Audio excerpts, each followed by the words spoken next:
Hai semua, selamat datang di channel Baca Saham. Pada video ini, kita akan membahas satu topik dengan judul Modal 4 jutaan bisa beli 9 saham bagus dividen jumbo. Tapi seperti biasa, semua pembahasan ini bukan rekomendasi dan hanya informasi. Ingat, kerugian kamu tanggung sendiri ya. Kita langsung masuk saja ke dalam pembahasannya. Berikut ini beberapa kriteria pemilihan sahamnya. Pertama, merupakan saham yang ada di indeks IDX 30. Kedua, memiliki dividen yield di atas 6%. PBV di bawah 3 kali, dividen per share-nya di atas 1, tentunya net income-nya juga di atas 1 triliun rupiah. Tapi seperti biasa, semua pembahasan ini bukan rekomendasi dan hanya informasi. Ingat, untung rugi kamu tanggung sendiri. Kita langsung masuk saja ke dalam nama sahamnya. Pertama, saham ADRO yang mana secara harga saham selama tahun 2024 sudah naik 57%. Net profit marginnya 27,5% dan net income-nya turun 10,79%. Sekilas kita lihat, total pendapatannya mengalami penurunan dibandingkan Q3 tahun 2023 dan begitu juga dengan laba bersihnya yang turun dari 6,3 menjadi 5,6 di tahun 2024 ini. Tapi bisa dikatakan masih cukup baik. Kemudian dari aspek harga sahamnya, saat video ini dibuat di angka 3.920 yang mana bisa dikatakan merupakan salah satu harga tertinggi yang pernah mereka capai. Karena harga tertinggi ADRO sekitar 4 ribuan, sehingga bisa dikatakan angka 3.920 sudah cukup tinggi. Nah, apalagi selama tahun 2024, ADRO mengalami kenaikan harga yang sangat signifikan. Untuk aspek PBV, saat video ini dibuat, ADRO di angka 1,06 kali dengan rata-rata PBV selama 10 tahun adalah 0,95 kali. Dulunya sempat di atas PBV 1,5 kali, tapi sempat juga turun di bawah PBV 0,63 kali. Untuk aspek probabilitas, saham ADRO memiliki probabilitas yang sangat baik di bulan Juli dan September, tapi memiliki probabilitas yang cukup rendah di bulan Oktober dan di bulan Januari. Jika kamu lihat dalam waktu 5 tahun terakhir, kenaikan harga saham ADRO cukup baik di tahun 2021, 2022, dan 2024. Semuanya naik di atas 50%. Saham kedua, PTBA, dengan kenaikan harga 11% di tahun 2024 ini. Net profit marginnya 10,8% dengan net income yang naik 19,3%. Sekilas kita lihat, total pendapatan PTBA naik di Q3 tahun 2024 dibandingkan Q3 tahun 2023. Dampaknya, laba bersihnya juga naik dari 1 triliun menjadi 1,2 triliun di tahun 2024 ini. Tapi meski begitu, kinerja di tahun 2024 ini belum bisa sebaik tahun 2021 dan tahun 2022. Untuk aspek harga sahamnya, saat video ini dibuat di angka 2.810, dulunya sempat di atas angka 4.000, tapi sempat juga turun di bawah angka 2.000. Bagaimana dengan PBV-nya? Saat video ini dibuat, PTBA di angka 1,60 kali dengan rata-rata PBV 2,04 kali selama 10 tahun terakhir. Dulunya saham ini bahkan sempat di atas PBV 3 kali, tapi sempat juga turun di bawah PBV 1 kali. Memang jika kamu lihat di sini, sejak tahun 2020 PBV PTBA tidak terlalu signifikan seperti pada tahun 2019 ke belakang. Untuk aspek probabilitas, PTBA memiliki probabilitas yang baik pada bulan Juli dan pada bulan Februari. Tapi pada bulan Oktober, probabilitas kenaikannya sangat rendah karena 0% selama 5 tahun. Dari data 5 tahun ini, saham PTBA cukup banyak naik pada tahun 2022 dan pada tahun 2024 ini. Tapi sempat turun signifikan di tahun 2023. Saham ketiga, ASII, yang mana turun 11% selama tahun 2024 ini. Net profit marginnya 11,58% dengan net income yang naik 21,31%. Total pendapatannya mengalami kenaikan yang sangat signifikan dari 78,5 menjadi 86,3, kenaikan yang sangat memuaskan. Dan untuk laba bersihnya juga naik dari 10,14 menjadi 12,97 di Q3 tahun 2024 ini. Untuk aspek harga saham, saat video ini dibuat ASI di angka Rp5.000, yang mana angka tersebut bisa dikatakan cukup rendah jika dibandingkan dengan harga tertinggi yang pernah mereka capai. Tapi ingat, dulunya sempat di bawah angka Rp4.000 juga. Untuk aspek PBV, menariknya, ASI memiliki PBV yang hanya 0,98 kali dengan rata-rata PBV 2 kali selama 10 tahun terakhir. Dan bisa dikatakan, PBV saat video ini dibuat merupakan salah satu PBV terendah selama 10 tahun terakhir. Padahal secara harga saham belum menyentuh angka terendahnya. Itu artinya kinerja ASII mengalami peningkatan hingga Q3 2024. Untuk aspek probabilitas, ASII memiliki probabilitas yang baik pada bulan Oktober, tapi memiliki probabilitas yang sangat rendah pada bulan November. Untuk kinerja harga saham, sayangnya selama 5 tahun ini, ASII lebih banyak turun dibandingkan naik, dan naiknya hanya 0,44% saja, itu pun di tahun 2022.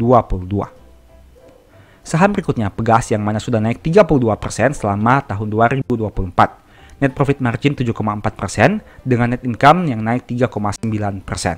Kinerja di Q3 sayangnya mengalami penurunan untuk total pendapatannya dibandingkan tahun sebelumnya. Bahkan belum bisa lebih baik dibandingkan tahun 2022. Tapi menariknya laba bersihnya malah mengalami peningkatan. Nah, hal ini yang harus kamu analisa lagi di laporan keuangannya. Kenapa total pendapatan turun padahal labanya mengalami kenaikan? Begitu juga sebaliknya. Untuk aspek harga saham, menariknya saat ini Pegas di harga 1.505, tapi dulunya bahkan sempat di atas angka 5.000. Pertanyaannya, kenapa hal ini bisa terjadi? Jika kita lihat secara aspek PBV, memang terjadi penurunan PBV secara historikal, di mana rata-rata PBV-nya adalah 1,32 kali, dan saat video ini dibuat di angka 0,88 kali. Dulunya Pegas sempat di angka PBV bahkan di atas 4 kali. Untuk aspek probabilitas, saham Pegas ini cenderung naik pada bulan Juli dan Oktober, tapi cenderung turun pada bulan Maret, Juni, September, dan November. Untuk kinerja harga saham selama 5 tahun terakhir, pernah naik 28% di tahun 2022 dan 33% di tahun 2024. Selebihnya mengalami penurunan di atas 10%. Berikutnya AKRA, yang mana masih turun 8,6% selama tahun 2024. Net profit marginnya 4,6%, net income-nya turun 31%. Kinerja pendapatan di tahun 2024 hingga Q3 mengalami penurunan, dan begitu juga dengan laba bersihnya yang turun cukup signifikan. Untuk harga saham, menariknya AKRA bisa dikatakan mengalami peningkatan dari beberapa tahun sebelumnya meskipun selama tahun 2024 masih mengalami penurunan. Tapi jika dibandingkan dengan tahun 2022, harga saham AKRA mengalami kenaikan yang sangat signifikan. Untuk aspek PBV, rata-rata PBV sekitar 2,56 kali dan harga saat video ini dibuat diperdagangkan pada PBV rata-ratanya. Tapi ingat, angka 2,56 kali ini bisa dikatakan cukup tinggi jika dibandingkan dengan saham-saham lainnya yang menghasilkan laba besar tapi PBV-nya di bawah 2,5 kali. Untuk aspek probabilitas, AKRA memiliki probabilitas yang baik pada bulan Februari, April, September, dan Desember, tapi memiliki probabilitas yang rendah pada bulan Mei dan bulan Januari. Untuk kinerja saham selama 5 tahun ini, AKRA menghasilkan kinerja yang baik pada tahun 2021 dan 2022. Saham berikutnya, Antam, yang masih turun 13,5% selama tahun 2024. Net profit marginnya 3,2% dan net income turun 32%. Total pendapatan di Q3 tahun 2024 mengalami lonjakan yang signifikan dibandingkan tahun sebelumnya. Tapi sayangnya labanya mengalami penurunan bahkan lebih rendah dibandingkan Q3 tahun 2022. Untuk aspek harga saham, saat video ini dibuat di angka 1.500 dan angka ini bisa dikatakan cukup mengalami penurunan jika dibandingkan harga tertinggi di sekitaran tahun 2021, yaitu di atas Rp3.000. Untuk aspek PBV, sama juga PBV ANTM mengalami penurunan di mana saat video ini dibuat di angka 1,21 kali, padahal dulu sempat di atas PBV 3 kali. Untuk aspek probabilitas, Antam memiliki probabilitas yang baik pada bulan April dan bulan Juli, tapi memiliki probabilitas yang rendah pada bulan Mei dan pada bulan September. Saham berikutnya UNTR dengan kenaikan harga 12,4%. Net profit marginnya 17,29% dan net income naik 46%. Nah, total pendapatannya juga mengalami kenaikan dibandingkan Q3 tahun 2023, begitu juga dengan laba bersihnya. Nah, kita bisa menarik kesimpulan bahwa kenaikan total pendapatan dan laba ASI salah satunya dipengaruhi oleh anak usahanya yaitu UNTR yang juga mengalami kenaikan kinerja. Untuk aspek harga saham, saat video ini dibuat, UNTR di angka 26.400 dan memang mengalami penurunan jika dibandingkan dengan harga tertingginya. Tapi jika dibandingkan juga dengan harga terendahnya, sebenarnya angka ini sudah mengalami kenaikan yang cukup baik. Untuk aspek valuasi, rata-rata 10 tahun adalah 1,69 dan saat video ini dibuat diperdagangkan pada angka 1,1 kali. Dulunya bahkan sempat di atas PBV 2 kali. Untuk aspek probabilitas, UNTR memiliki probabilitas yang baik pada bulan Maret, pada bulan Juli, Agustus, tapi probabilitas yang rendah pada bulan Oktober dan November. Untuk kinerja selama 5 tahun, memiliki kinerja yang baik pada tahun 2020, 2022, dan 2024. Saham BRI yang mana masih turun 19% selama tahun 2024. Net profit marginnya 29% dengan net income yang naik 5,4%. Kinerja total pendapatan di Q3 mengalami peningkatan, begitu juga dengan laba bersihnya jika dibandingkan dengan tahun 2023. Dan kinerja hingga Q3 tahun 2024 masih menjadi kinerja tertinggi untuk BRI selama beberapa tahun terakhir. Untuk harga saham, sayangnya harga saham BRI turun cukup signifikan dari harga tertingginya. Tapi jika dibandingkan dengan harga pada tahun 2020, sebenarnya sudah mengalami peningkatan yang cukup baik. Untuk aspek PBV, rata-rata PBV adalah 2,54 kali dan saat video ini dibuat di angka 2,15 kali. Untuk probabilitas, saham BBRI memiliki probabilitas yang rendah pada bulan Januari, Maret, April, Juni, dan September, tapi memiliki probabilitas yang cukup baik pada bulan Juli dan bulan Desember. Saham berikutnya TLKM yang masih turun 35% selama tahun 2024. Net profit marginnya 16% dengan net income yang turun 12%. Kinerja total pendapatan di Q3 mengalami penurunan, begitu juga dengan laba bersihnya dibandingkan tahun 2023. Sayangnya, harga saham TLKM mengalami penurunan yang sangat signifikan, bahkan bisa dikatakan berada pada harga terendah dalam beberapa tahun terakhir ini. Untuk aspek PBV Telkom juga diperdagangkan pada angka yang rendah yaitu 1,88 kali, yang mana rata-rata PBV adalah 3,8 kali selama 10 tahun terakhir. Untuk aspek probabilitas, Telkom memiliki probabilitas yang baik pada bulan Februari dan Agustus, tapi probabilitas cukup rendah pada bulan Mei dan Juni. Untuk kinerja selama 5 tahun, kinerja di tahun 2024 ini bisa dikatakan cukup rendah dengan angka minus 34%. Ini merupakan ringkasan dari pembahasan kita tadi. Kamu bisa bandingkan dari aspek PBV dan net income. Mana perusahaan yang memiliki PBV rendah tapi memiliki net income yang besar. Antara 9 saham yang kita bahas tadi, silahkan kamu lihat dari data ini.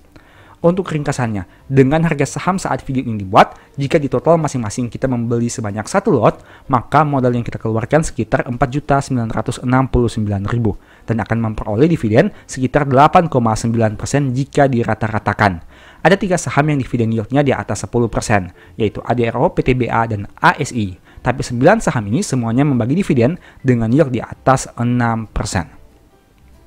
Sebagai informasi, kalau kamu tertarik belajar tentang bagaimana cara memanfaatkan dividen di masa depan, cara proyeksi dan bagaimana memaksimalkan harga rata-rata yang cukup optimal, mungkin ebook strategi nabung saham bisa membantu. Info pembelian silahkan chat di nomor WA di akhir video.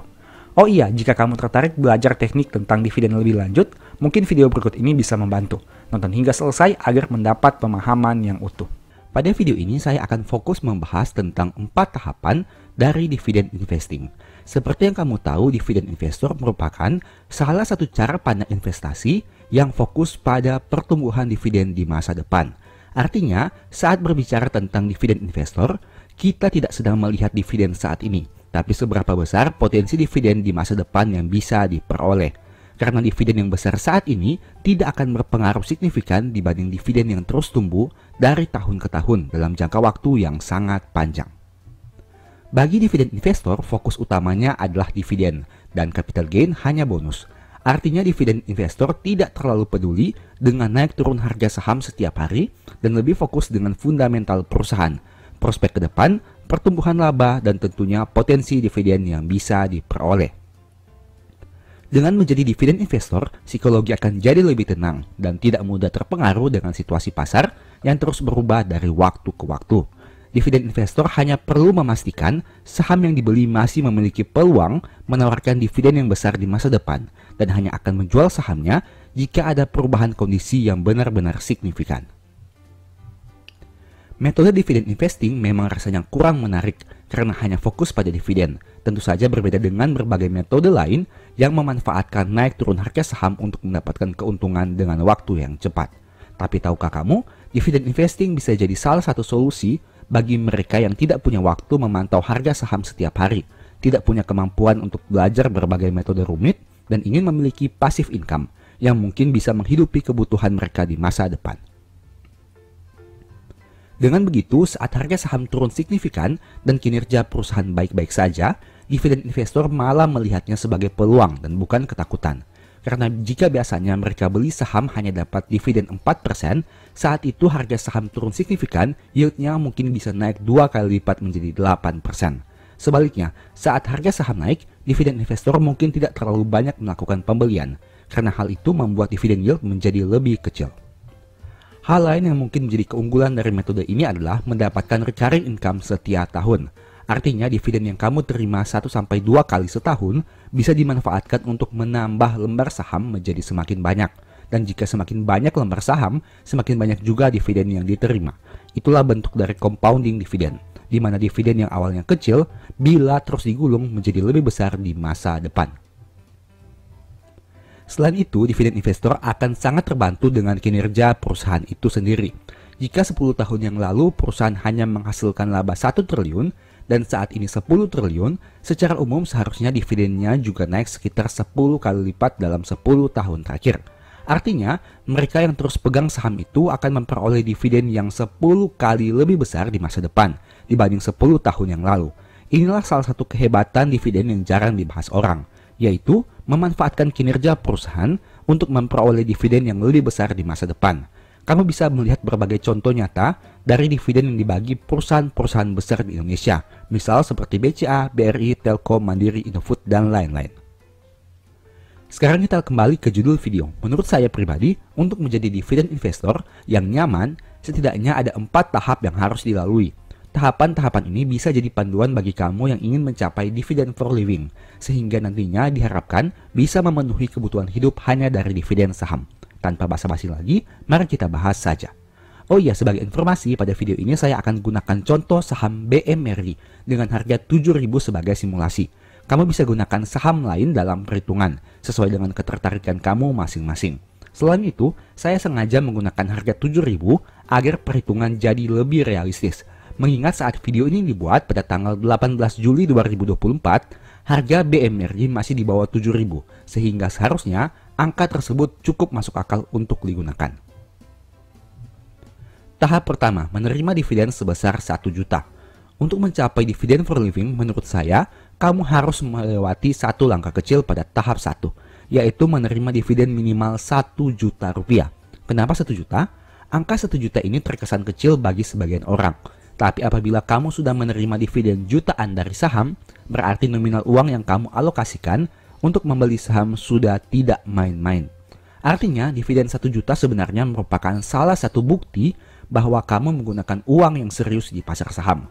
Nah, apabila kita menggunakan contoh BMRI dengan dividen per share 353, berarti kamu butuh sekitar 2.825 lembar saham untuk memperoleh dividen 1 juta dari saham ini. Dengan kata lain, apabila menggunakan harga saham 7.000, kamu harus mengalokasikan uang sekitar 19,7 juta untuk membeli saham BMRI. Tentu saja jumlah uang yang dibutuhkan setiap orang berbeda, tergantung saham apa yang dibeli. Bisa saja lebih besar dari 19,7 juta, tapi bisa juga lebih kecil. Tahap 2, menerima dividen sebesar pendapatan 1 bulan. Setelah melewati tahap 1, tahap berikutnya dari dividen investor adalah berusaha memperoleh dividen sebesar pendapatan 1 bulannya, entah itu dari gaji ataupun bisnis. Pada contoh ini kita asumsikan saja pendapatan 1 bulan adalah 5 juta. Itu artinya dengan kondisi dividen per share yang sama, kamu harus punya 14.126 lembar saham untuk mendapatkan dividen 5 juta rupiah. Dengan kata lain, butuh uang 98,8 juta untuk membeli saham ini pada harga 7.000 rupiah. Nah, di sini rasanya sudah mulai menantangkan.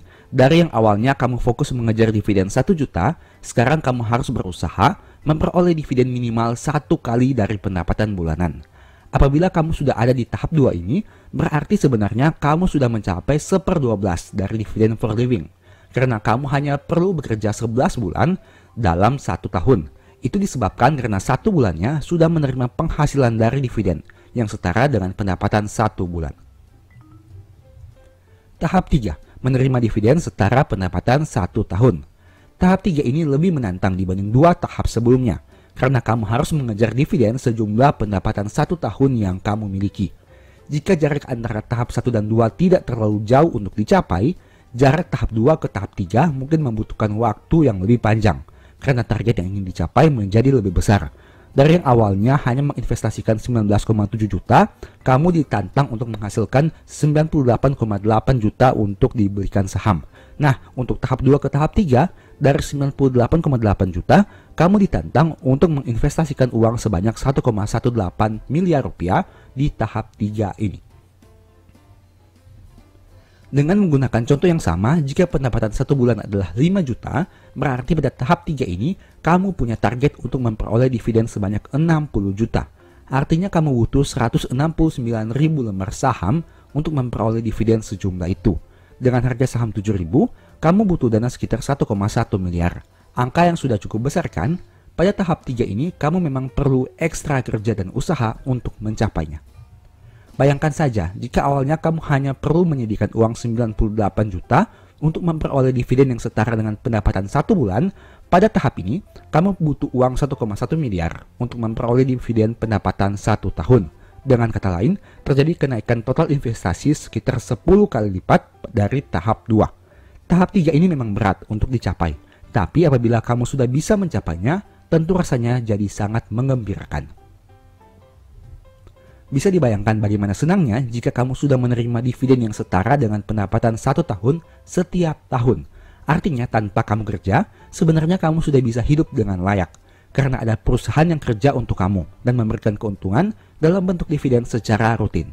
Jadi, apakah jika sudah berada pada tahap 3 ini sudah bisa dikatakan sebagai dividen for living?